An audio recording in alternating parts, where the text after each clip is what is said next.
Hello friends, स्वागत है आपका अपने चैनल हिंदी साहित्य एवं व्याकरण में। मित्रों, जैसा कि आपको पता है कि हम यहाँ पे net JRF TGT PGT Hindi विषय के साथ जो है इन सभी परीक्षाओं की तैयारी लगातार कर रहे हैं। ठीक है, आज हम आपके लिए जो है लेखकों के उपनाम उपनाम से संबंधित जो है एक वीडियो लेके आए हैं। इसमें आपको सभी महत्वपूर्ण लेखक हैं, कवि हैं, इनके सबके उपनाम आपको देखने को मिलेंगे। ठीक है, इम्पोर्टेंट है क्योंकि हर बार लगभग एक क्वेश्चन पूछ ही लिया जाता है। अब आप लोगों को पता ही होगा कि एक एक क्वेश्चन की कितनी कीमत होती है मित्रों, एक एक नंबर कितना मायने रखता है हमें सफलता में आगे बढ़ाने के लिए। ठीक है, क्योंकि अक्सर जो है देखा गया है कि बहुत ही कम नंबर से जो है सफलता हम लोगों से छूट जाती है। ठीक है, तो हम लोग कहीं से भी एक भी नंबर का नहीं छोड़ेंगे। ठीक है, पूरी तैयारी हम लोग करेंगे यहाँ पे। और तो यहाँ से भी एक प्रश्न आने की संभावना है, तो हमने सोचा कि आपके लिए एक वीडियो ऐसा भी लाया जाए। ठीक है, आइए मित्रों शुरू करते हैं हमारा वीडियो। ठीक है, ये है लेखकों के उपनाम। ठीक है, आइए देखते हैं आदि कवि। आदि कवि, ये क्वेश्चन सिंपल है। यहाँ पे आदि कवि सबको पता है कि वाल्मीकि को कहा जाता है। आदि कवि वाल्मीकि। ठीक है, लेकिन अपभ्रंश का वाल्मीकि किसे कहा जाता है मित्रों? किसको कहा जाता है? स्वयंभू को। ठीक है, अभिनव जयदेव, अभिनव जयदेव इंपॉर्टेंट है मित्रों, ये कहा जाता है विद्यापति को। ठीक है, हिंदी का प्रथम कवि कौन है मित्रों? सरहपा। ठीक है, प्रथम सूफी कवि कौन है? असायद। ठीक है, प्रथम सूफी कवि असायद है। लेकिन मित्रों अगर ये पूछ लिया जाता है कि जो है प्रथम अवधी भाषा का सूफी कवि कौन है, तो यहाँ पे उत्तर हो जाता है चंदायन। ठीक है, तो आपको वीडियो अच्छी लगने वाली है मित्रों, क्योंकि इसमें जो है जो क्वेश्चन जो है छांट के आपके लिए लेके आया जाता है। ठीक है, तो वो प्रश्न आपको अच्छे ही लगेंगे, क्योंकि देखिए आपके मन में एक क्वेश्चन का जैसे हम हल ढूंढ लेते हैं तो दूसरा क्वेश्चन अपने आप दिमाग में आ जाता है।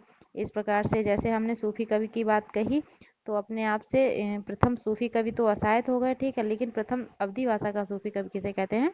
तो मुल्ला दाऊद को कहते हैं। ठीक है, जड़िया कवि किसे कहते हैं मित्रों? हमने आपको बता रखा है किसे कहते हैं, नंददास को, इम्पोर्टेंट है। ठीक है, वात्सल रस का सम्राट किसे कहते हैं? सूरदास को कहते हैं। ठीक है, आइए नेक्स्ट देख लेते हैं। हिंदी का जाति कवि किसे कहते हैं? तो तुलसीदास को कहते हैं। ठीक है, आइए देख लेते हैं नेक्स्ट। कठिन काव्य का प्रेत मित्रों किसे कहते हैं? कठिन काव्य का प्रेत कहते हैं केशवदास को। लेकिन यहीं पे अगर काव्य की जगह गद्य आ जाए, गद्य, तो कौन लिखोगे आप मित्रों? यहाँ पे ऑप्शन अगर आ जाए कठिन गद्य का प्रेत किसे कहते हैं मित्रों, तो आपका यहाँ पे ऑप्शन आगे सही होगा, शायद हमें आगे देखने को भी मिल जाएगा। ठीक है, पुराने पंथ का पथिक कवि किसे कहते हैं मित्रों? मतीराम को कहते हैं। प्रेम की पीर का कवि किसे कहते हैं? क्वेश्चन आया हुआ है मित्रों, इसमें जो है सुपर टेट में भी ऐसे क्वेश्चन पूछ लिए जाते हैं। तो कहते हैं किसे? घनानंद को। ठीक है, ये रीतिकाल के कवि हैं घनानंद। नेक्स्ट देख लेते हैं। नेक्स्ट देख लेते हैं मित्रों, प्रेम की पीर का कवि किसे कहते हैं? घनानंद तो हम देख ही चुके हैं। ठीक है, आइए नेक्स्ट, हिंदी नव जागरण का अग्रदूत किसे कहते हैं मित्रों? तो भारतेंदु को कहा जाता है। हिंदी साहित्य में आधुनिकता के जन्मदाता कौन है मित्रों? तो भारतेंदु हैं। ठीक है, नियम नारायण शर्मा, ये किसे कहते हैं? महावीर प्रसाद द्विवेदी को कहा जाता है। कल्लू अल्हित, कल्लू अल्हित, ये भी महावीर प्रसाद द्विवेदी को ही कहा जाता है। कवि सम्राट किसे कहा जाता है मित्रों? ये कहा जाता है अयोध्या सिंह उपाध्याय हरिऔध को। आइए नेक्स्ट देख लेते हैं, राष्ट्र कवि किसे कहा जाता है? मैथिली शरण गुप्त को। ठीक है, ये थोड़े सिंपल है मित्रों, लेकिन आगे अच्छे आएंगे, आपको देखना है सभी। आधुनिक कविता के सुमेरु किसे कहा जाता है? तो ये कहा जाता है जयशंकर प्रसाद को। ठीक है, किसे कहा जाता है? जयशंकर प्रसाद को। ठीक है, ये हमने आपको बताया अभी। कठिन गद्य का प्रेत किसे कहते हैं मित्रों? अज्ञेय को कहते हैं। ठीक है, आइए आगे देख लेते हैं। कवियों का कवि किसे कहते हैं मित्रों? ये देखिए इंपॉर्टेंट है, ये सिंपल भी नहीं है, इंपॉर्टेंट है मित्रों, आप देख लेंगे क्या है। कवियों का कवि किसे कहते हैं मित्रों? शमशेर बहादुर सिंह को कहते हैं। ठीक है, बुंदेलखंड का चंद्रवरदाई किसे कहा जाता है? किसे कहा जाता है? वृंदावन लाल वर्मा को। ये कहाँ के थे? बुंदेलखंड के थे, इसीलिए इन्हें बुंदेलखंड का क्या कहा जाता है? चंद्रवरदाई। ये देखिए बहुत इंपॉर्टेंट है। मुनि मार्ग के हिमायती किसे कहते हैं? रामचंद्र शुक्ल को कहते हैं। स्वच्छंदता वाली आलोचक कौन है? स्वच्छंदतावादी आलोचक नंदुलारे वाजपेयी हैं। ठीक है। रसवादी आलोचक कौन है? नगेंद्र हैं। मैथिल कोकिल कौन है? विद्यापति हैं। ठीक है, आपको याद करना है। आगे हिंदुस्तान की तूती किसे कहते हैं? अमीर खुसरो को कहते हैं। इनकी एक और उपाधि है, क्या है मित्रों? तोता ए हिंद। क्या है? तोता ए हिंद। तो वो भी किसकी? अमीर खुसरो की है। नेक्स्ट देख लेते हैं। अष्टछाप पुष्टिमार्ग का जहाज किसे कहते हैं? सूरदास को कहते हैं। ये किसने कहा था? सूरदास को पुष्टिमार्ग का अष्टछाप का जहाज किसने कहा था? विठलनाथ ने। ठीक है। आइए, जवादानी का दावा करने रखने वाला जो है पहला कवि कौन था? ये मित्रों इंपॉर्टेंट है। रामचंद्र शुक्ल ने कहा है ये कथन, और किसके लिए कहा है? घनानंद के लिए। ठीक है, ये इंपॉर्टेंट है। ये रीतिकाल के कवि हैं। ठीक है। प्रकृति का सुकुमार कवि इंपॉर्टेंट है मित्रों, और ये तो जो है सुपर टेट में भी पूछ लिया जाता है, महत्वपूर्ण है। ठीक है। सुमित्रा नंदन पंत को कहते हैं क्या? प्रकृति का सुकुमार कवि। ठीक है, ये यहाँ पे आपको दिख नहीं रहा, लेकिन आपको यहाँ पे हम आपको बता दे रहे हैं। ठीक है। आइए आगे देख लेते हैं। देखिए, दिख गया दोबारा से। प्रकृति का सुकुमार कवि किसे कहते हैं? सुमित्रा नंदन पंत को कहते हैं। आधुनिक मीरा किसे कहते हैं? पता ही है आपको, महादेवी वर्मा को। एक भारतीय आत्मा, ये इंपॉर्टेंट है मित्रों, माखनलाल चतुर्वेदी को। फैंटेसी का कवि बहुत इंपॉर्टेंट है, मुक्तिबोध को। जो जो इंपॉर्टेंट है हम आपको यहाँ पे बता दे रहे हैं, आपको यही नोट कर लेने हैं। ठीक है। कलम का सिपाही, कलम का मजदूर किसे कहते हैं? प्रेमचंद को कहते हैं। इंपॉर्टेंट है। भारत का मैक्सिम गोर्की गोर्की किसे कहा जाता है? तो जैनेन्द्र को कहा जाता है।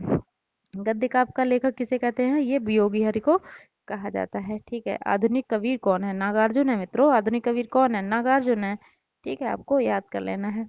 आइए आगे देख लेते हैं। भारत का मैक्सिम मैक्सिम गोर्की प्रेमचंद को कहा जाता है, लेकिन कहा किसने है? तो प्रेमचंद ने कहा है। किसे कहा जाता है? जैनेन्द्र को कहा जाता है, लेकिन कहा किसने है? तो प्रेमचंद ने कहा है। ठीक है।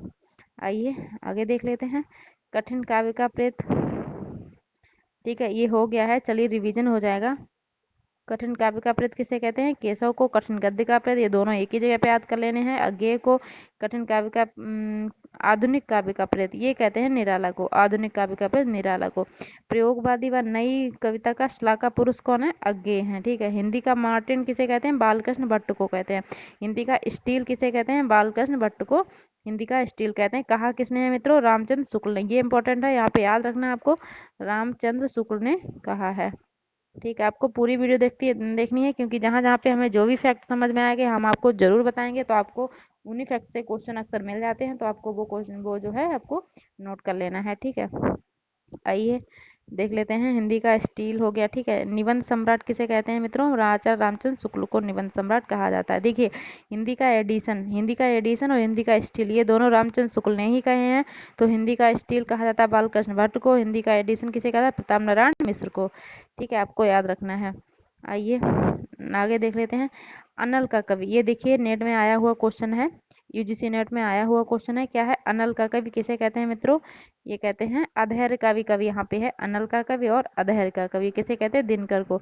राष्ट्रीय जागरण व भारतीय संस्कृति का कवि किसे कहते हैं मित्रों? ये दिनकर को कहते हैं। एक भारतीय आत्मा कौन है? माखनलाल चतुर्वेदी हैं। आधुनिक भूषण कौन है मित्रों? अनूप शर्मा है। ठीक है। भारतेंदु व द्विवेदी युग काल की एक कड़ी कौन है? दोनों के बीच की कड़ी कौन है? बाल मुकुंद गुप्त है। ठीक है। आइए नेक्स्ट देख लेते हैं। भाषा कोकिल कौन है? सत्यनारायण कवि रत्न। यहाँ पे कवि रत्न है, देखिए ऐसे कवि रत्न, देखिए ऐसे कवि रत्न, कवि रत्न होते हैं। कौन है? भाषा कोकिल। ठीक है। आइए, मैथिल कोकिल तो हम आपको बता ही चुके हैं। भक्ति काल व आधुनिक काल के समवयस्क समवयक कौन है? सत्यनारायण कवि रत्न, ये भी हैं। ठीक है। त्रिशूल किसे कहते हैं? ये देखिए इंपॉर्टेंट आया है। ये कहते हैं गया प्रसाद शुक्ल, स्नेही है यहाँ पे, इनका स्नेही इनका उपनाम है। ठीक है, स्नेही। आइए आगे देख लेते हैं। स्वच्छंदतावाद के प्रवर्तक कौन है मित्रों? श्रीधर पाठक है। ये पूछा हुआ क्वेश्चन है, जरूर आता है। ठीक है। कवि सम्राट कौन है? हरिऔध है। कवि सम्राट कौन है? हरिऔध। ठीक है। आइए आगे देख लेते हैं। कवि सम्राट हरिऔध है। ठीक है। कविता कामनी कांत कौन है मित्रों? नाथूराम शर्मा शंकर है। ठीक है, नाथूराम शर्मा शंकर है। कौन है नाथूराम शर्मा शंकर? कविता कामनी कांत। ठीक है, ये इंपॉर्टेंट है। नाथूराम शर्मा शंकर को कई सारी उपाधि दी गई हैं, जिसमें से ये कविता कामनी कांत जो है बहुत ही महत्वपूर्ण है, और ये टेट और सुपर टेट में पूछ सकते हैं। ठीक है, पूछते हैं ऐसे क्वेश्चन। भारतीय प्रज्ञोन्दु किसे कहते हैं? ये भी नाथूराम शर्मा शंकर को ही कहा जाता है। साहित्य सुधारक किसे कहते हैं? नाथूराम शर्मा शंकर को ही कहा जाता है। बहुत इंपॉर्टेंट है। नाथूराम शर्मा की तीनों उपाधियां जो है, तीनों उपनाम आपको जरूर याद करने हैं। ठीक है, आगे देख लेते हैं क्या है। छायावाद का श्लाघा पुरुष किसे कहते हैं? छायावाद का श्लाघा पुरुष कहते हैं निराला को। ठीक है, देखिए यहाँ पे मिसप्रिंट हो सकता है, लेकिन हम आपको सही बताएंगे, तो आपको वैसे ही याद कर लेना है। ठीक है, छायावाद का श्लाघा पुरुष किसे कहते हैं? निराला को कहते हैं। कठिन काव्य का प्रयोग देखिए फिर से आ गया। ठीक है, कठिन काव्य का प्रयोग किसे कहते हैं? केशव को। आपको देखो 3 बार रिपीट हुआ है, तो आपको याद ही हो गया होगा। कठिन गद्य का प्रयोग कहते हैं अज्ञेय को। कठिन काव्य आधुनिक काव्य का प्रयोग कहते हैं निराला को। ये तीनों दोबारा रिपीट हुए हैं, तो आपको ये याद ही हो गए होंगे, और इन्हीं में से क्वेश्चन जरूर बनता है। ठीक है, आइए देख लेते हैं ये। ठीक है, ठीक है, ये हो गया है। ठीक है, आइए मित्रों, आपने ये वीडियो आपको अच्छी लगी होगी। ठीक है, तो आप इसे पूरा 2 बार कर ही चुके हैं। आपको ये वीडियो अच्छी लगी होगी तो इसे लाइक कर दीजिए। ठीक है, एक कमेंट कर दीजिए, और हमारे चैनल को सब्सक्राइब कर दीजिए। ठीक है, अगर आप ये वीडियो पहली बार देख रहे हैं तो सब्सक्राइब करके बेल आइकन को दबा दीजिए, प्रेस कर दीजिए, ताकि जो है हमारे आने वाले वीडियो का नोटिफिकेशन आपको सबसे पहले मिल सके। ठीक है, ठीक है, वीडियो का अंत करते हैं। धन्यवाद।